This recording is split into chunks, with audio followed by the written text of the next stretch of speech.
आज आपकी मुलाकात करवाऊंगा निम्रा सोलर से जो आईटी इंजीनियर हैं। उम्र है इनकी 24 साल। पाँव से ये मजबूर हैं, डिसेबल हैं। पेरेंट्स को ये भी कहा जाता था कि ये तो बहुत ज़्यादा वीक है या सर्वाइव नहीं कर सकेगी, तो आप ना इस पे इन्वेस्ट नहीं करें, इसने जिंदा नहीं रहना। हर एक ने मुझे कहना कि आप ऐसे करें, दी का दाना है, अल्लाह इसको पर्दापोश कर ले, अल्लाह इसको पर्दा। मैंने कहा अगर अल्लाह मेरी ये दुआ सुन सकता है तो ये क्यों नहीं सुन सकता कि अल्लाह इसको ठीक कर दे। एनए न्यूज की वीडियोस देखने के लिए हमारे चैनल को सब्सक्राइब कीजिए, वीडियो को लाइक कीजिए और शेयर कीजिए, बेल आइकॉन को क्लिक कीजिए ताकि आप हमारी हर आने वाली वीडियोस से बाखबर रह सकें। बिस्मिल्लाहिर्रहमानिर्रहीम। नाज़रीन अस्सलाम वालेकुम, मैं हूं आपका मेज़बान हाफिज़ खुरम शहजाद और आप देख रहे हैं एनए न्यूज़ डिजिटल। आज आपकी मुलाकात करवाऊंगा निम्रा सोलर से जो आईटी इंजीनियर हैं। उम्र है इनकी 24 साल। पाँव से ये मजबूर हैं, डिसेबल हैं। जब पैदाइश हुई तो इनका कैल्शियम की थी वो कमी थी, उस वजह से ये चल नहीं पाई। काफ़ी ट्रीटमेंट भी करवाई, लेकिन इस बच्ची ने अपनी जो माजूरी है उसको आड़े नहीं आने दिया। स्टडी की, मास्टर ये कर चुकी हैं, अब आईटी पे ये काम कर रही हैं। जहाँ भी सीवी लेकर गई किसी ने जॉब नहीं दी, लेकिन अब अपनी खुद की जो कंपनी है वो हेड कर रही हैं। निम्रा से हम जानती हैं क्या मुश्किलात पेश आई उन्हें स्टडी करते हुए, और जो ये ज़िंदगी का ये सफ़र इन्होंने जो काटा है और जो कंपनी की मालिक बन गई हैं, इनमें जो मुश्किलात आई थी उसके हवाले से बात करेंगे। बहुत शुक्रिया आपका निम्रा टाइम का। सबसे पहले तो आपने जो मेहनत की है, अपनी मजदूरी को आपने आड़े नहीं आने दिया, उसके ऊपर मैं अपने पूरी मीडिया टीम की जाने से आपको सलूट पेश करता हूँ। बहुत से कम लोग ऐसे होते हैं जो हाथ नहीं फैलाते किसी के आगे, लेकिन जो उनके अंदर टैलेंट होता है वो ज़रूर होता है, उसको निखारते हैं। तो आप भी उन अफराद में शामिल हैं। तो ये बताइएगा कब से आपको ये मजदूरी थी? जी अस्सलाम वालेकुम। डिसेबिलिटी की अगर बात करें तो बाय बर्थ मैं नॉर्मल थी, लेकिन ये कि वीकनेस थी मुझे, कैल्शियम की डेफिशिएंसी, जैसे कि अभी आपने बताया। तो जब मैं 9 मंथ्स की थी तो तब मुझे हिट हुआ था, तो मेरी बोन जो है फ्रैक्चर हो गई थी यहाँ टांग से। तो वो फिर सिमल्टेनियसली 4 फ्रैक्चर्स भी होते रहे हैं, मुझे अच्छी तरह याद है। तो बहुत ज़्यादा फ्रैक्चर होते गए, फिर मैं दिन ब दिन वीक ही होती गई। तो इवन दो के मतलब के पेरेंट्स को ये भी कहा जाता था कि ये तो बहुत ज़्यादा वीक है या सर्वाइव नहीं कर सकेगी, तो आप ना इस पे इन्वेस्ट नहीं करें, ये ज़्यादा देर इसने जिंदा नहीं रहना। तो लेकिन आज जैसे कि मैंने आपको बताया कि मैं अपनी आईटी की कंपनी रन कर रही हूँ। ये जो लोग आप कहते थे कि वालिदैन को इसके ऊपर इन्वेस्टमेंट ना की जाए, इसका इलाज ना करवाया जाए, ये ज़्यादातर ज़िंदा नहीं रहेंगे, ये कौन लोग थे? आपके रिश्तेदार थे? हाँ, रिश्तेदार भी थे और कुछ नेबर्स थे, कुछ सराउंडिंग के लोग थे कि नहीं आप इस पे जो करना है, बाकी बच्चे हैं ना उन पे कर दो। तो ये आप टोटली वेस्ट कर रहे हैं, आप क्यों नहीं मानते? बल्कि अब मेरी अम्मी को तो ये भी कहा कि आप ये दुआ करेंगे ये ना कल अगर इसने फोत होना है तो आज ही हो जाए, ठीक है। तो मैंने कहा जब मैंने दुआ ही करनी है तो मैं ये क्यों ना करूं कि ये एक अच्छे मुकाम पे पहुंच जाए। माँ थी ना, तो आज मैं जो भी हूँ ना, तो मैं अपनी। कितने बहन भाई हैं? हम 5 बहन भाई हैं, 2 भाई हैं बड़े हैं, फिर 3 बहनें हम हैं। आपका कौन सा नंबर? Second last. जो लोग कहते थे ये दुआ करें जो इसने कल फोत होना है, ये आज ही फोत हो जाए, अब जब वो लोग देखते हैं तो मुँह छुपाते हैं? मतलब ये कि अब तो वो बड़ा प्यार करते हैं, ठीक है। वो कहते हैं देखा हम तो कहते थे कि ये सर्वाइव करेगी, मतलब कि एकदम से वो बदल गए, पार्टी बदल ली उन्होंने। एकदम से यू टर्न ले लिया ना। तो लेकिन ये कि कोई बात नहीं, मुश्किलात के बाद ये सालियाँ आती है। तो बस ये मेरी पेरेंट्स की ही उनकी एफ़र्ट है, उनकी दुआएं हैं बस, और मैं इससे ज़्यादा कुछ भी नहीं कहूँगी। अच्छा, मुझे ये बताइएगा निम्रा कि बहुत सी मुश्किलात पेश आती है। एक इंसान अपने पाँव पे चलकर स्कूल, कॉलेज, यूनिवर्सिटी जाता है, तो आप व्हील चेयर पे हैं, तो क्या क्या मुश्किलात पेश आई आपको? सबसे पहले तो फ़िज़िकल बैरियर्स इतने थे कि वैन में कैसे बैठना है, फिर उतरना कैसे है, फिर जाना है तो स्टेयर्स हैं। कुछ क्लासेस ऊपर होती थी, मुझे अच्छी तरह याद है, मैं नाम तो नहीं लूँगी कॉलेज का, मेरी क्लास ऊपर उन्होंने रख दी थी। एडमिशन के वक्त उसने कहा था हाँ हमारी क्लासेस ना नीचे होती हैं। जब मैं गई तो कहते नहीं हमारी क्लास तो ऊपर होती है। तो मैंने कहा या तो आप नीचे शिफ्ट कर दें या मुझे बताते हैं कि आपकी क्लास ऊपर होती है, मैं ना आती। तो कहते कि नहीं मसला तो आपके साथ है ना, अब आपकी वजह से हम इतने लोगों को तो डिस्टर्ब नहीं कर सकते। तो मुझे हैरानगी होती है कि उस्ताद एक रोल मॉडल होता है, तो वो कैसे कह सकता है कि मसला आपके साथ है।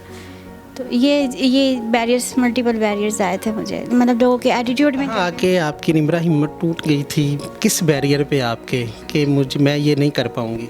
जब मैं थी इंटर में थी तो मैंने ये सोचा कि नहीं, बहुत मुश्किल है स्टडी, बहुत मतलब पढ़ना मुश्किल नहीं है, मतलब कि उधर जाना, उधर अटेंड करना, क्लास अटेंड करना, वो सब चीज़ें जो थी ना वो मुश्किल थी। तो तब मैंने सोचा था, तो मेरी अम्मी ने कहा कि नहीं, परेशान नहीं होते, तो ये मुश्किलात ना इंसान को निखारने के लिए आती हैं, कुछ बनाने के लिए आती हैं। तो इसको आपकी जो मदर है उन्होंने आपको मोटिवेट किया है? हाँ, थ्रू आउट मदर ने, फादर ने मोटिवेट किया। तो आपने जितनी स्टडी हासिल की है स्कॉलरशिप पे आपने हासिल की है, ठीक है, इसके बारे में थोड़ा सा बताइएगा। और मुझे ये बताइएगा कि आप जो कंपनी अब आप रन कर रही हैं, महाना कितनी इनकम आपको अब आ रही है? जो स्कॉलरशिप के बारे में अगर मैं आपको बताऊं तो मैंने जब मैं गई थी उनके पास, UMT से मैंने किया, तो मैनेजमेंट के पास गई तो मैंने उन्हें कहा था कि आपकी फ़ीस बहुत ज़्यादा है, तो ज़रा थोड़ी सी मुझे, चलें डिसेबिलिटी की वजह से मुझे थोड़ी सी लेस कर दें, तो उन्होंने नहीं की थी। तो फिर मैंने उन्हें कहा था कि ठीक है, अगर मैं इतने % नंबर गेन करती हूँ तो मुझे मिलेगी स्कॉलरशिप। तो उन्होंने कहा था हाँ ठीक है, अगर आप कर लेते हैं तो आपको मिल जाएगी। तो फिर जब मेरा यानी कि फ़र्स्ट सेमेस्टर में जो पासिंग एग्ज़ाम था वो फिर मैंने हाईएस्ट मार्क्स लिए थे अपनी क्लास में, तो फिर उसके बाद थ्रू आउट मुझे 100% स्कॉलरशिप उन्होंने दे दी थी। अब कितना आप रन कर रही हैं अपनी कंपनी, आप चला रही हैं, फ्रीलांसिंग पे आप काम कर रही हैं, तो महाना कितने पैसे कमा लेती हैं? अभी तो मतलब इनिशियली ही है, मतलब कि अभी 6 मंथ हुए हैं मुझे, तो इतना है कि बस जो मेरे एक्सपेंसेस हैं या जो मेरे मतलब के ऑफ़िस का रेंट है या जिस इस तरह की चीज़ें हैं वो बेयर होती हैं। अभी इसको इंशाल्लाह नेक्स्ट लेवल पे लेके जाऊंगी और इसको एक अच्छी बड़ी कंपनी बनाऊंगी मैं। आपने एक ऑफिस वगैरह पूरा सेटअप लगाया है, तो उसमें वर्कर भी हैं, उनको भी चेक कर रही, देख रही हैं, काम कर रहे हैं? जी बिल्कुल, मेरे जो 7 लोग काम कर रहे हैं, 6 से 7 लोग हैं, जिनमें से 4 लोग जो हैं वो रिमोट वर्क ही करते हैं। मतलब वो मतलब रिमोट वर्क इस वजह से करते हैं कि वो लाहौर में नहीं है, तो वैसे वो मेरे साथ वर्क करते हैं। अच्छा, मुझे ये भी बताइएगा, आपने ऑफ द कैमरा बताया था कि मैं जहाँ भी CV लेकर जाती थी, डिसेबल होने की वजह से मुझे जॉब नहीं मिलती थी। कहाँ कहाँ आपने अप्लाई किया था?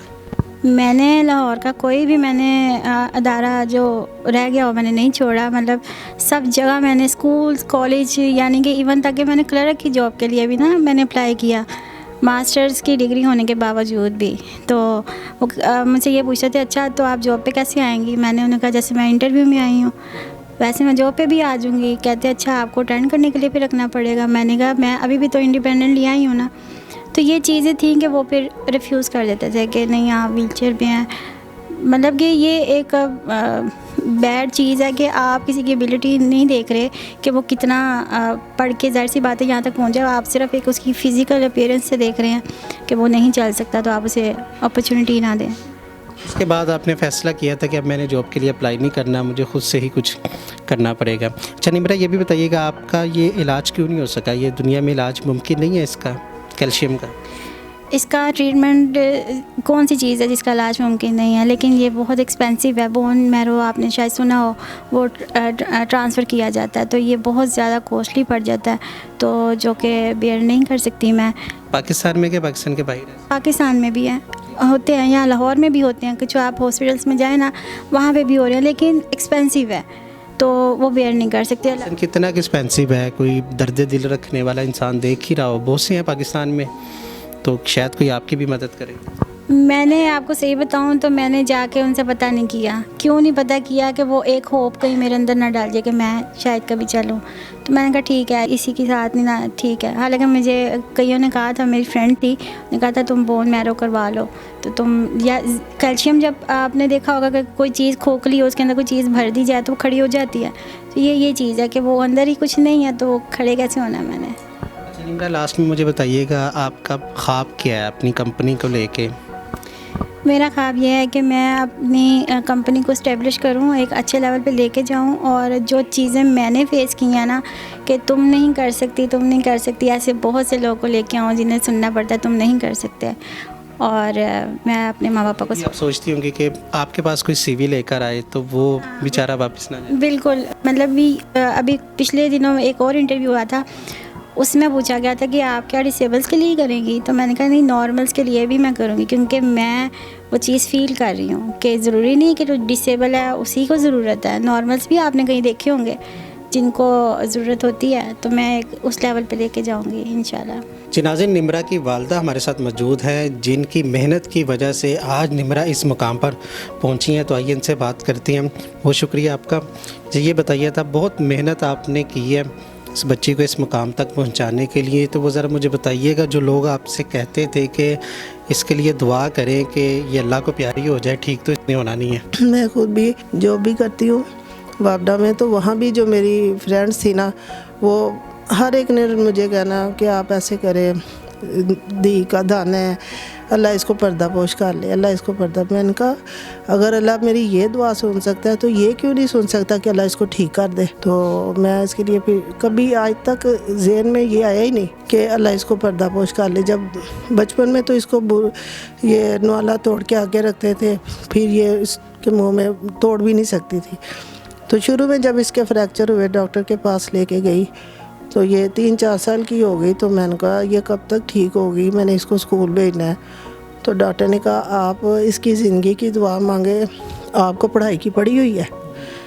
मैं बड़ी परेशान हुई, लेकिन यह कि फिर और भी 2-4 डॉक्टरों के पास गई, उन्होंने मुझे यही कहा कि ऐसे बच्चे 15-16 साल से ज़्यादा नहीं रहते। तो आप डॉक्टर आपको ये कह रहे थे बात, डॉक्टर बजाय इलाज करने के? जी, वो कहते हैं इसका कोई ट्रीटमेंट नहीं है, कुछ नहीं है, ये बीमारी अभी नई आई है, अभी ट्रीटमेंट भी नहीं है। और वैसे भी ये ऐसे बच्चे जो है ना वो 15-16 साल से ज़्यादा नहीं रहते। तो आप बस परेशान ना हो, यानी कि एक तरफ बस ये कह दिया कि 15-16 साल तक ही है ये जो भी आपके साथ परेशानी है, उसके बाद तो इसने रहना ही नहीं है।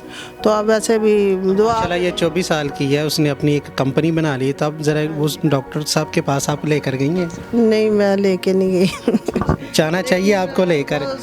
उनको पता भी है कि हमने क्या कहा हुआ है, तो ये क्या है पता भी है उनको। तो बस ये मैंने तो जो मेहनत की है, हमने जो की है, लेकिन अल्लाह की रहमत से, और इसने ज़्यादा कोशिश की है। हमने तो गाइड ही किया ना, तो ज़्यादा कोशिश इसी की है। जो भी ये आ जाए ना, इसमें मेरा ख्याल है 80% तो इसका अपना ही हाथ है। और ये 9th में मैं इसको स्कूल में दाखिल करवाने गई थी, ये मियाँ प्लाजा के पास है डिसेबल का। तो वो इसको ले ही नहीं रहते, कहते हैं नहीं हम इसको कैसे ले सकते हैं, ये बड़ी है और छोटे हैं बच्चे, अभी इसने स्कूल का एक लफ्ज़ भी नहीं पढ़ा हुआ, तो हम इसको नहीं लेंगे। मैंने कहा नहीं, ये आपके स्कूल का नाम रोशन करेंगे, आप इसको एडमिशन दे दें। तो बड़ा फिर क्या ला के उन्होंने एडमिशन दे दिया इसको। फिर वो फ़ख्र करते थे इस पे कि पेंटिंग इसके हाथ की लगी हुई हैं सारे उधर स्कूल में। फिर पेंटिंग का कोई भी मुकाबला होता था ना, इसको लेके जाते थे, तो वाकई वो ये फिर विन करके आती थी। पेंटिंग भी इसने खुद ही सीखी है, काफ़ी टैलेंट है इसमें। अब मुझे लास्ट में ये बताइएगा, अब आपको अपने जितने आपके बच्चे हैं सबसे ज़्यादा इस पर फ़ख्र होता होगा? हाँ बहुत है, मुझे बहुत है, क्योंकि इसने खुद से बहुत कोशिश की है। बाकी बच्चों ने भी की है, लेकिन इसने खुद से बहुत कोशिश की है। इसने अपनी बीमारी को अपने पे हैवी नहीं होने दिया, क्योंकि ठीक है मैं ऐसी हूँ तो पड़ी रहूँ, नहीं, इसने खुद कोशिश की है कि मैंने ऐसे नहीं रहना। तो अभी भी मैं घर नहीं होती हूँ, ये इधर खड़ी हो के इधर साथ साथ चलती है, ताकि मैं थोड़ी सी मेरे में हिम्मत आए। तो वैसे तो पहले तो हम इसको ऐसे उठाते थे और बिठाया है, और फिर उधर ही ये बैठी रही है, आगे पीछे नहीं हो सकती थी। लेकिन अब अल्लाह की रहमत है कि ये इसने जाना होता है, खुद ही उबर करवाती है और बाहर निकलती है, खुद ही चली जाती है। हाँ, जनाज़ी निम्रा की वालदा की गुफ्तगू सुनी, किस तरह उन्होंने मेहनत किया। उसके बाद निम्रा में भी एक जोशो जज्बा था, लगन थी, मेहनत थी। उसने अपने मेहनत के बलबूते पर आज वो एक कंपनी वो रन कर रही है। अपने उनके पाँव पर तो खड़ी नहीं हो सकती, लेकिन कंपनी को पाँव पर खड़ा किया और बहुत सारे लोगों को वो रोज़गार मुहैया कर रही हैं। इसी के साथ अपने मेज़बान हाफिज़ खुर्रम शहज़ाद को दीजिए इजाज़त।